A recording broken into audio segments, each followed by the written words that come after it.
Racing Podcast. I'm your host, Joe Smith, and today I have Dylan and David LeBeau. Welcome, guys. Thank you. So, Dylan, very exciting weekend. Oh, yeah. You won a race at New Smyrna Speedway. Yep. Congratulations. Thank you. And all of that was leading, it was a pretty busy weekend. Very busy weekend, yeah. So, really so you won the race that night, but that day you were actually working at the Daytona Speedway, the NASCAR racing experience. Yep. Tell me a little bit about that. Well, me and him both work there. I guess if you want to talk about more, you kind of got me into this whole ordeal. So I did.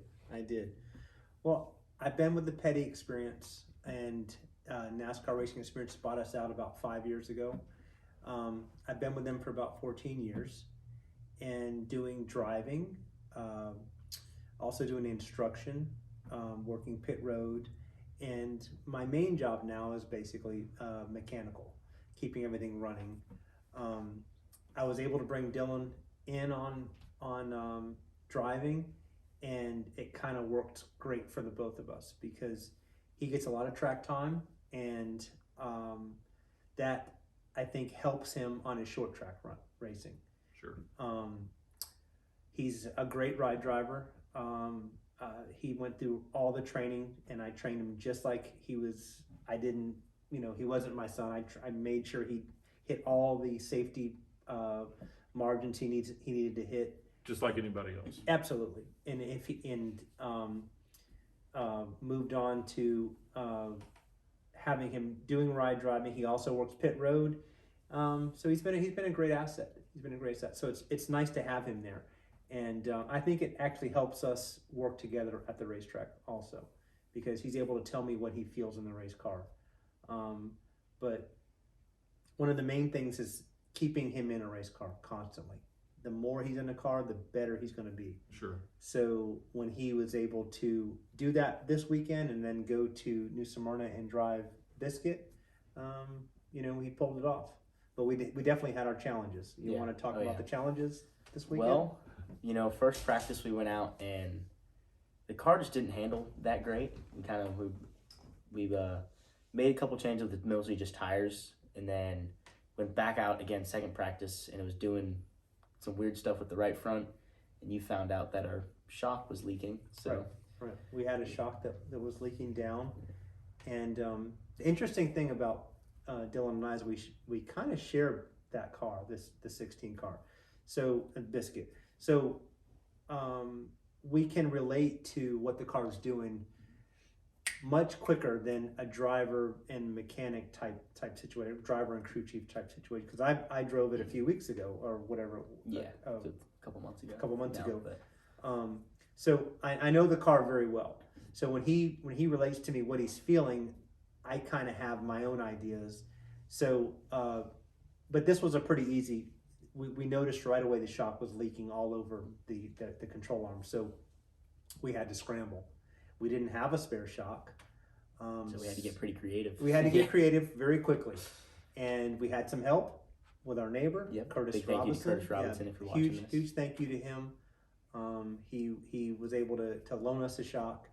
And we didn't know what we were going to have for the heat race, but we put it on there, and you were fairly successful with the heat race, and then able to make a few more adjustments for the feature. Yeah, so the heat race kind of just held my position, kind of didn't want to, it's just a heat race, some people take it a little too seriously, but I always just, want to finish the heat race so I can race the feature, but kind of hit the invert right somewhat, started third in the feature, and kind of just survived, really, was the biggest thing this week, kind of. What I found interesting and promising this weekend is, like, after the heat race, you were happy with how the car was handling, and you knew what you wanted to change right away. So we were able to change that for the feature, which gave me kind of a relieved feeling. Although I will say this weekend was tough on me, because I worked all weekend at the racetrack, and then you had to pull the race car out there. Rick Harris came in and helped you get everything unloaded. So it was kind of your first go round by yourself, getting everything to the track, unloaded, and everything set up. It's quite an operation. Oh yeah, absolutely. And then kind of was like there's a big cloud hovering over. So I was like, do I want to take everything out? You know, because like I don't want to have to rush to put all this stuff in because Right. how many times we've been at the track and it starts raining. Now we're scrambling to throw stuff Right. in the trailer. It says my first initial thing is get there, get everything spread out, Yeah. get it set up, get ready to race. But Well, of course, we were there, but you had everything set up nice, even though you were a man down. So, yeah. And you didn't bring everything out, which we were very lucky with the weather. So glad it held out. Absolutely, yeah. Especially now since you won that race. Yeah. So. Right. Well, talk to us. Tell me what you thought about how the race unfolded. You had some good competition with the 93. The 112 was strong. The 44 had problems in the beginning, but he got his stuff together in the feature. So it was by no means a cakewalk. You know, and then of course the 17 is always strong. He just won recently. Yeah, the season opener he won. But yeah, kind of just started the feature off and kind of settled into third, and was kind of. I had a couple looks at the 112, but I really couldn't. I couldn't get there enough to really make a move, and I was kind of. Yeah.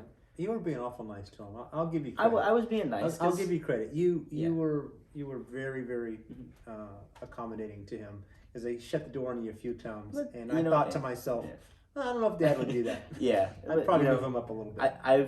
I would have probably do the same thing to him, and he's never raced me wrong, so I figured give him the same respect back. Yep. And so there was one move I had to kind of check up a little bit, and then let the 44 get to my inside. And pretty much right after that, there was a caution. And so I restarted. I want to say the 112 took the outside on the choose cone, so I restarted in the third position, so second row inside, and was able to capitalize on that. And once we kind of got spread out, the 44 and 93 got together on the backstretch and sent the 44 spinning, sent them both to the rear, and from then it was kind of on. I knew, leading the race, you kind of got to run your own pace and not really worry too much what's behind you and kind of focus on running your line and, trying to stretch out the gap as much as you can. And so I think, I want to say there was 4 or 5 to go after I think it was 4 to go, right? There was a caution. It was 4 to go. Yeah, there was a caution and the 93 broke on the restart and there was a red flag. So I want to say 4 to go, sitting there, red flag, 4 to go, and you're leading, kind of easy to get caught up in your own thoughts. But luckily I had Jay to talk to and kind of keep me calm, cool, and collected. And so was kind of, was debating going on the top or bottom on the restart.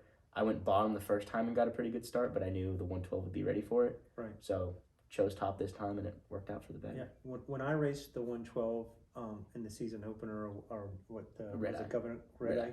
Yeah, he was really strong on the restarts. Yes.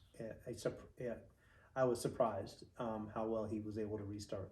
So I know he's very good, and you had a lot of good competition around you. There was definitely no cakewalk. And especially 4 to go intensity picks up, and even at after a red flag intensity picks up. So there's two factors right there of I got people fixed to be hounding on me. So we definitely want to give a call out or a shout out or whatever you want to the 93 team.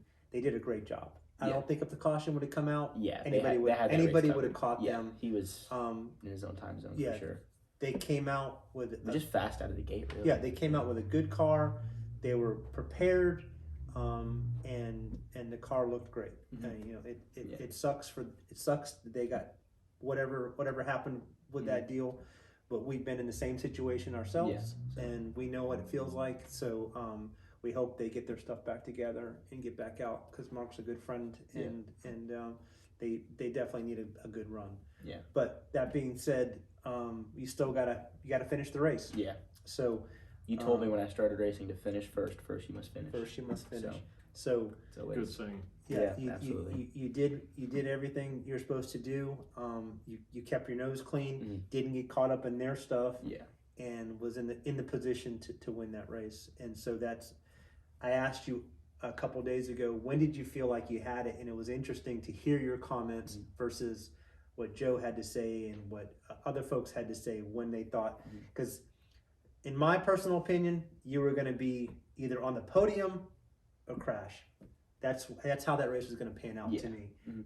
I didn't know you were going to win that race until you come off of turn 4. Yeah. And you can ask Joe and anybody else who was standing around me.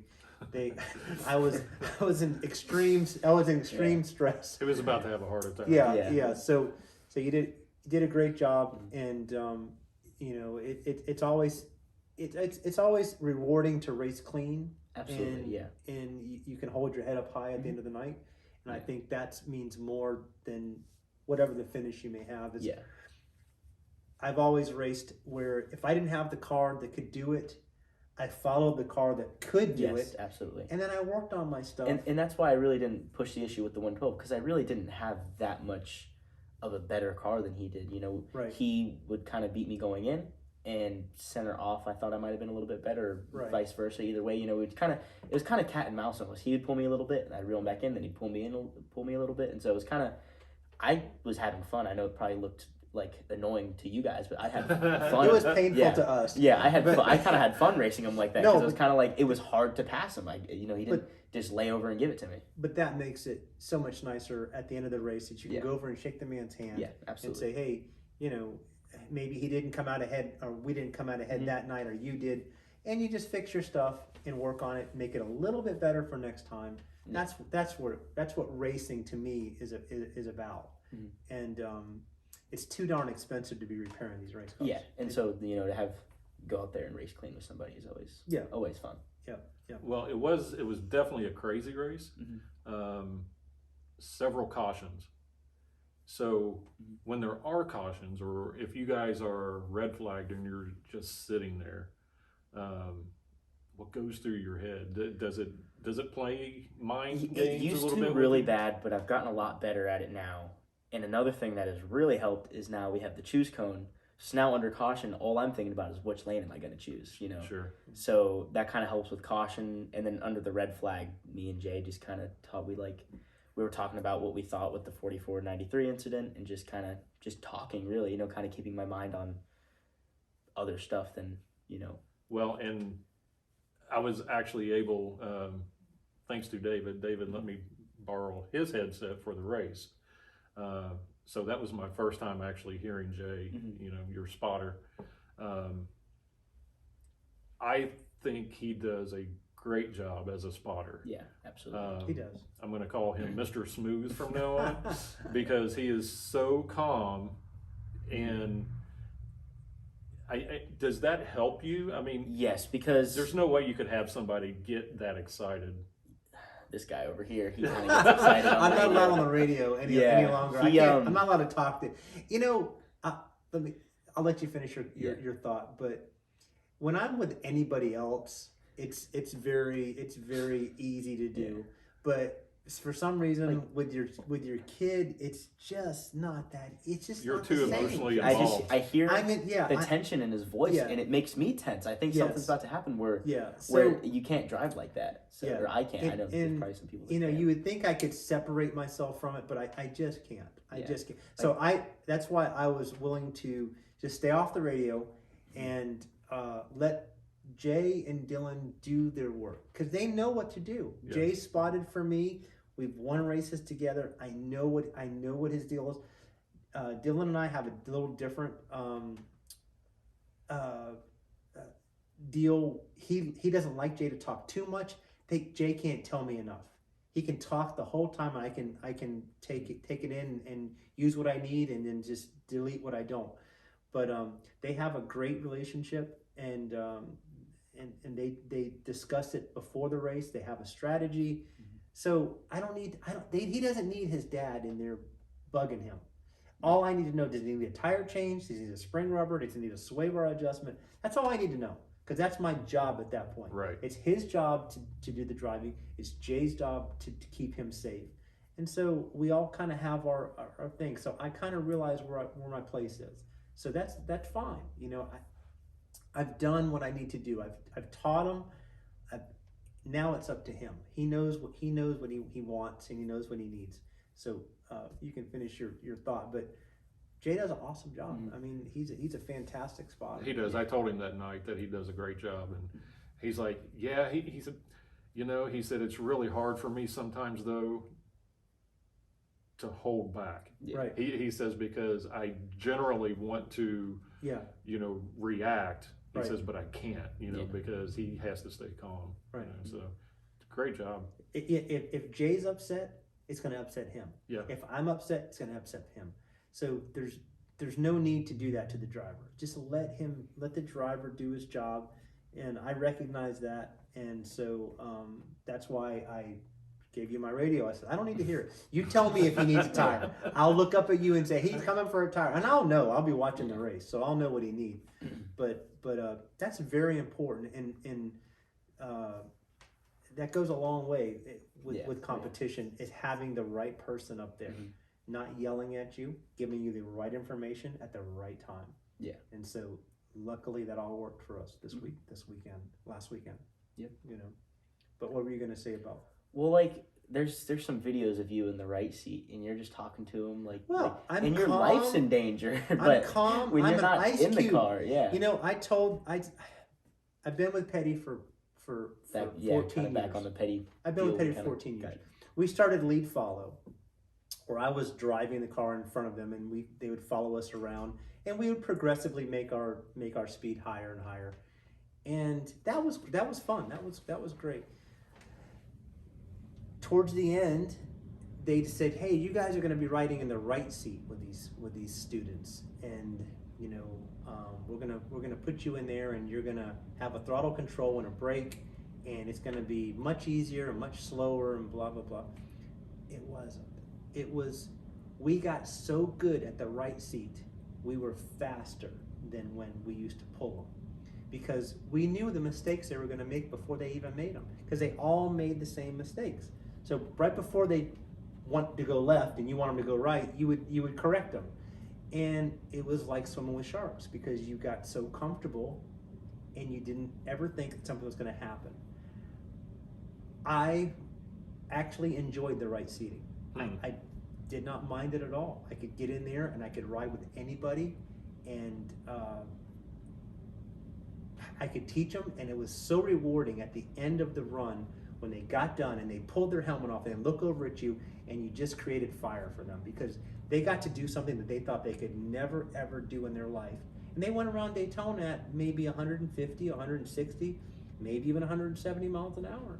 And I was the guy that helped them do that. So I really enjoyed it. Now we don't ride in the right seat anymore. Now we're up top. We're spotting for them. So again, we're the progression, and you have to kind of, what we learned from riding in the right seat, we kind of help them along, because we know what they're going to do before they do it. So we kind of help them along. But that's been how it's gone with Petty versus NASCAR racing experience. I still ride in the right seat when I'm training ride drivers, because I want to make sure that they're not shaking like a leaf on a tree in the car. Right. I want to make sure that they're very comfortable and they can do the job that we need them to do. So I haven't totally quit doing the right seating, but as for a day-to-day thing, we don't do the right seat anymore. The cars are not equipped for that. They're equipped for either lead follow or only spotting. So there's students on the tracks, but then there's also guys like yourself giving rides. Yes, Okay. yeah. You'll have a pro driver out there with students, and you'll have spotters up there talking to the students at all times. So it works well. We move a lot of students through the program, and it seems to do very well. And actually, here recently, you actually gave my daughter Jordan her first ride around the track. Yeah. Mm-hmm. So tell me about that. How I know her side of the story. Yeah, we'll have to hear her She's side. here. We can get her on. We'll have to hear her side of the story Yeah. on what she thought. But that's when I gave Molly a ride, and I gave the weird thing is I gave both Dylan and Jed a ride at Disney Speedway. Got me in trouble because I was a little fast on those rides. But what a rewarding feeling to do that, and I'm sure Jordan had a great time, and I know Dylan probably was so proud to do that, because to get a chance to drive around Daytona or any of these tracks that we go to, you know, not too many people in the world get a chance to do that ever. And how many laps are we talking like in a day? Do you think? I would say in miles, he's probably runs 300 to 400 miles a day. On Wow. a slow day. Easy. On a slow day. Yeah, there's easy. been days I've done probably Easy. 600 miles. I would easy. say the guys that came before me, like Pete Chickatano and Rob Underwood and Bobby Blake, John Claggett, those guys, Rusty Robinson, I don't know if I'll ever touch their numbers, but I don't think anybody in the world has the numbers that we have because we get so much drive time at the track. Now it's not competitive where someone's trying to spin you out or you're drafting. Sure. But it's constant laps at high speed, and so I know it helps. It helped me as a driver for sure, and not only did it help me as a driver, it helped me be able to talk to people. Yeah, definitely. I was miserably shy. Yeah. I mean, I didn't talk to anybody ever. Molly will tell you I was hard to believe. I know it. Now I'll talk to anybody, anywhere. Yeah, and it's so easy with that job because it's like a 99% satisfaction rate. Like, Yes. I've had one guy that like he was like, and that's it. Everybody else loves it. He's full of shit because Yeah. when he said, he probably owned a Corvette. Yeah. And I'm gonna get in trouble for that now. Yeah. Well, those are the guys that usually are the most. They're like, how fast are we gonna do? It's like, oh, I do that on my Corvette. And then Yeah, but did you turn left at 165? Yeah.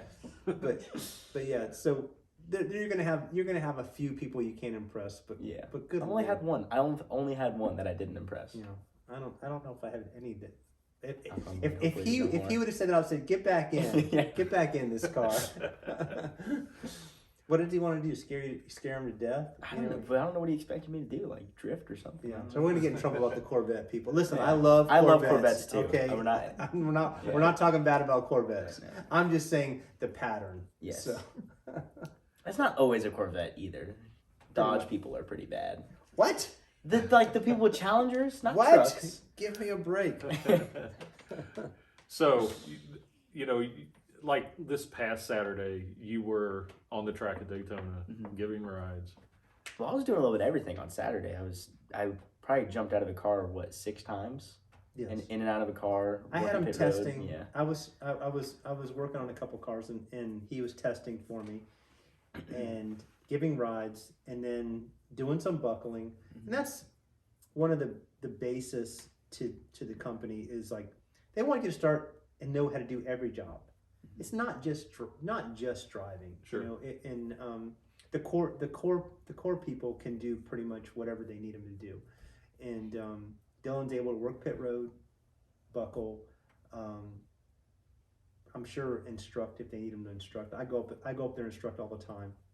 I like instruction now. I'm just up there with and like Dylan says, I'm pretty ice cold up there because it's not my kid in the car, you know. Right. So, you know, I got my Diet Coke set up and my radios and my stopwatch, so I'm good. But yeah, so they try to teach you the whole pit road, so you know the flow of what's going on. They just don't want you to do one job, you know. Most of the drivers can do multiple tasks, but you know, driving is the coolest job. Sure. I would assume. But you still had, I mean, that was a full day. That was a long day. That was a full day that was because a long then day.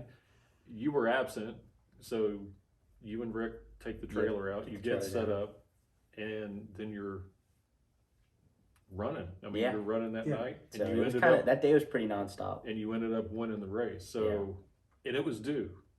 Yes. The race was due. I mean, I like to think so. this season, you know, from the beginning, hasn't been the best. Right. Yeah, It hasn't been bad. things just really just haven't fallen our way yet. Like the season opener, I think it's fair to say we dominated the heat race. We did. Not sounding cocky, but you know, we dominated the heat race and then go out for the feature. Ball joint comes loose. It's Right. We were in position to win 2 more races this Yeah. year, from starting from the red eye to the season opener, and then the second race of the season, we really just didn't have the car that race. You know, kind of. no, we did. It's just we did. didn't have the car. that was the thing. You brought it home. We brought it home and we went to work on it, and we got it better. But the thing is, give Dylan the opportunity, get him in position to win, and then let racing fall where it may, because you just don't know. Look at the 93 and the 44. I mean, you just don't know what's going to happen at that point. But just get yourself in position to win, and once you do that, you just kind of have to let the racing gods figure out where it's going to go from there. So what I'm happy about is we're able to get him in position. We're able to get him to the front, and then just let it pan out where it's going to pan out. Right. So I think my brother-in-law Rob said it best on Facebook. He had mentioned about the race, and he said it.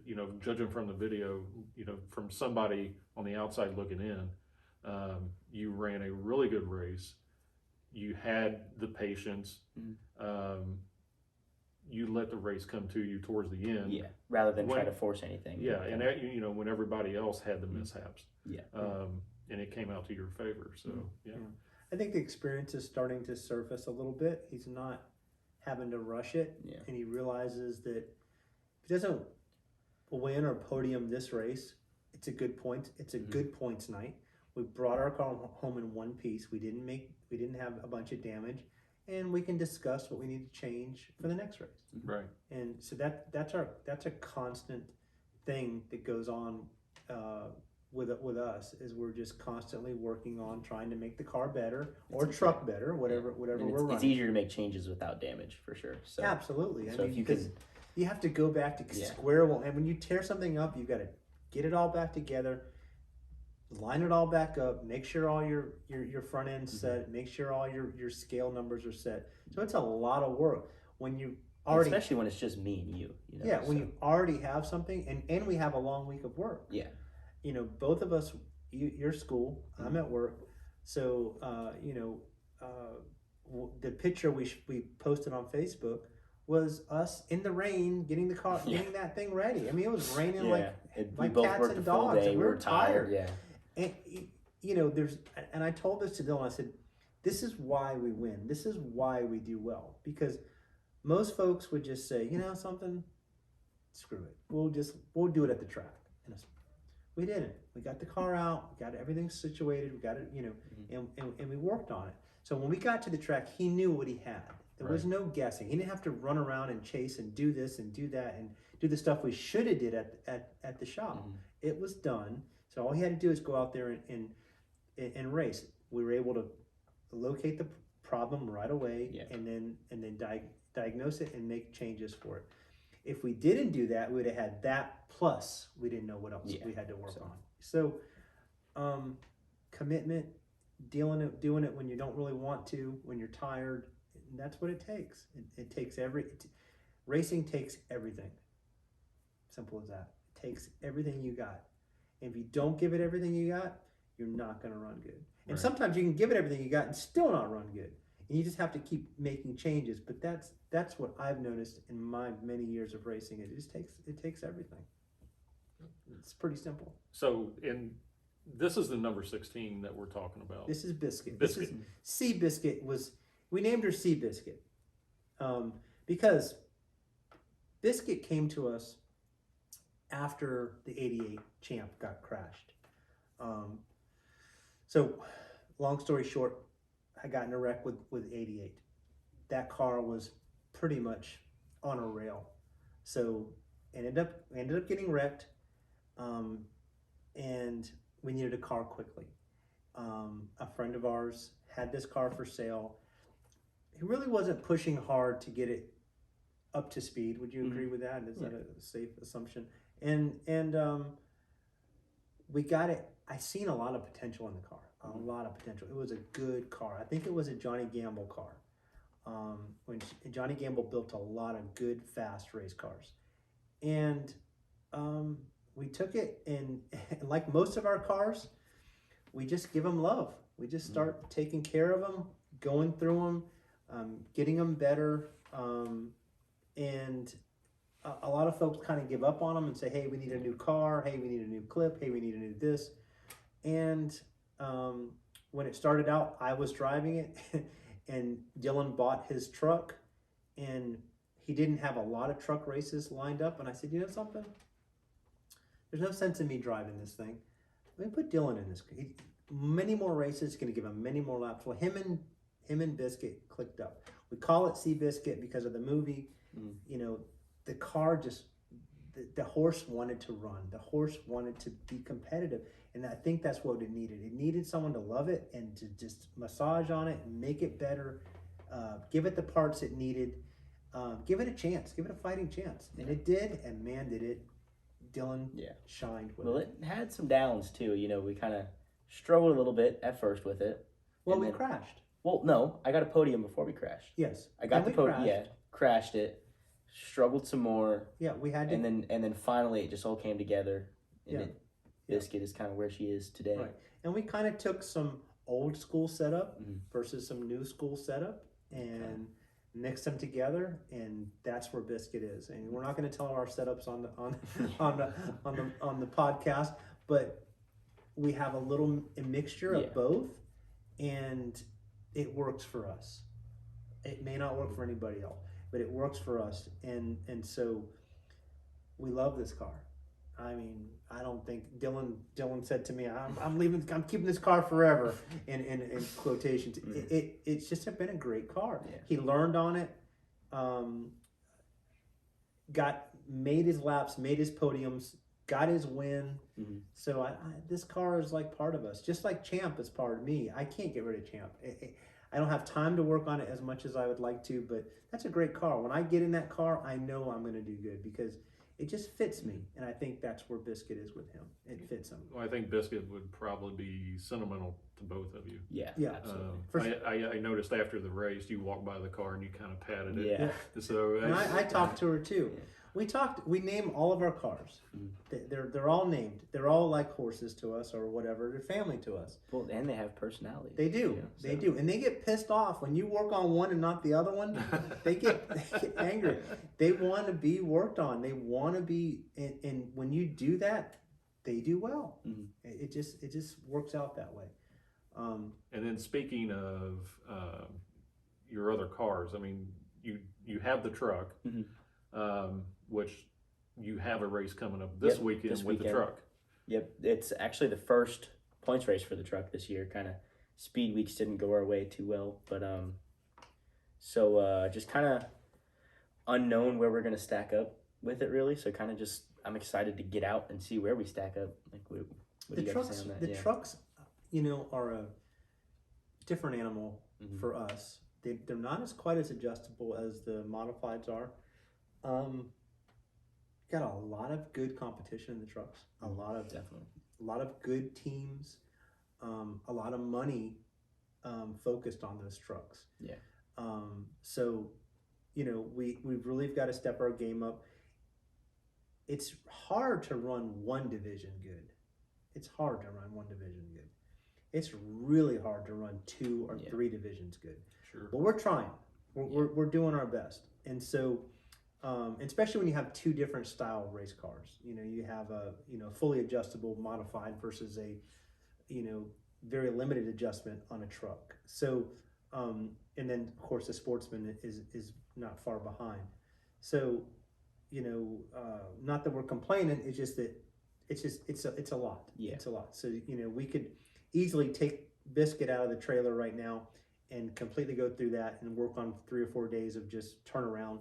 But instead, we're turning around Rolex, which that's the truck's name is Rolex. We named it. How do we end up with that? You named it Rolex. I named it Rolex. I still haven't really found a good name for it yet. Well, Rick calls it Timex because it's taking a beating and keep on.